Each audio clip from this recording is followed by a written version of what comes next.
kids, we dream about meeting our idols.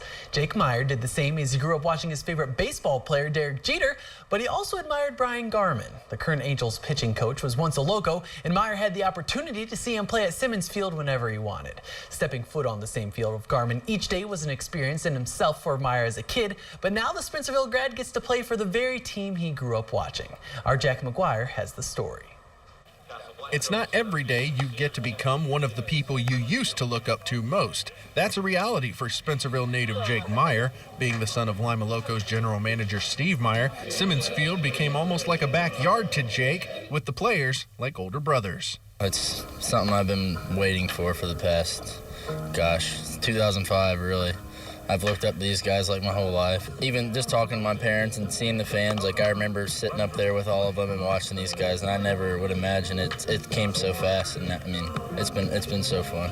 The first time he pitched, it was awesome to hear the fans cheer for him. I know he was a little nervous, but it was great to see him pitch and to see the success he's starting to have. When playing the sport you love, making parents proud becomes a main goal. However, Meyer's situation took that to a whole new level when his father approved Jake's signing with the team. I had put up decent numbers in school ball, so I knew I was going to play somewhere, and it was kind of crazy. Like, it was late fall, and he was like, I looked down and I saw your name on the contract, and he said it was kind of surreal. So it's definitely cool, and I'm sure he's been waiting for it for a long time and hoping it would happen, and now that it has, I'm sure he's pretty happy about it. Meyer's start to 2018 did not go as smooth as he hoped, battling injury the first half of the year. It's his will to improve and mentoring by Coach Gaynor that's helped him get back to the mound this season. He was really good about taking care of himself and trying to get back, and it's been cool to see him pitch in his hometown. He's done a great job pitching so far, and he's just one of those kids that's continuing to try to learn and develop, and he's always working hard. Coach Gaynor is just a different eye watching you, so just the little one-liners that he says is just what helps me a lot, and he helps me a lot with my mechanics a lot for sure. In Lima, Jack McGuire, your News Now Sports.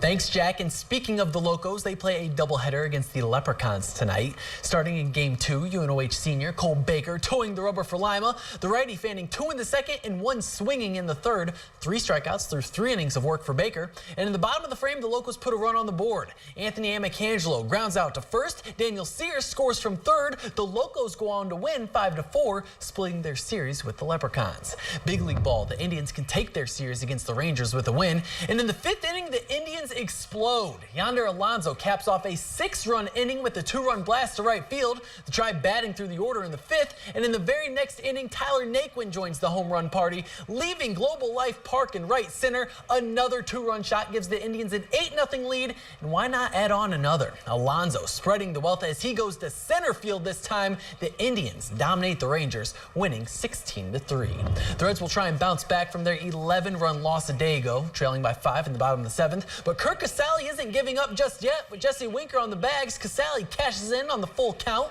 2-run shot brings the Reds within 3, but that's as close as they'd get. The Reds fall 6-2. As for the Tigers, they face the tall task of defeating the best team in the majors, despite only losing 1-0 yesterday to the Red Sox. Bottom of the 2nd, Tigers have the bases loaded, and Jose Iglesias delivers. Doubling on a drive to left field, Victor Martinez is in with ease, and Jeimer Candelario hustles in from second. The Tigers drawing first blood. Next inning, Leonis Martin with a solid shot to right field, trying to leave Comerica, but Mookie Betts climbs the ladder and makes the snag. Betts saving a run for the time being, but in the bottom of the 6th, Iglesias makes sure to put enough behind this one to clear the wall. His 3rd homer of the year is a 2-run blast. Iglesias with a solid 4 RBR day. Tigers win 5-0. As we step off the mound, when we come back, we pick up our club's exciting action from the Open right after this quick timeout. Welcome back. It's moving day at the Open, and the leaderboard is heating up for the final day. So let's go across the pond and hit the links. The rain staying away from Carnoustie today. We'll start with the shot of the day. South Africa, Xander Lombard from 135 yards out, kicks it off the front of the green, and look at the control. A beauty for an eagle. He goes 4 under and is tied for 13th. And if you have social media, I'm sure you heard the roar about Tiger. On the par 5 6th hole, he drops in his 2nd birdie to get to 2 under, and then on 10. His second shot from the fairway is vintage Eldrick. Taking a hop and sticking it next to the flag, Woods shoots a 66 and is tied for 6th with 7 other golfers. One of them is Rory McIlroy. A mid-range birdie falls for the Irishman. He cards a 70 on the day. Back on 6th, the overnight co-leader, Zach Johnson, with a long eagle attempt over the ridge and across the green to Grandma's house we go. Johnson also tied with Tiger and Rory despite a rough finish.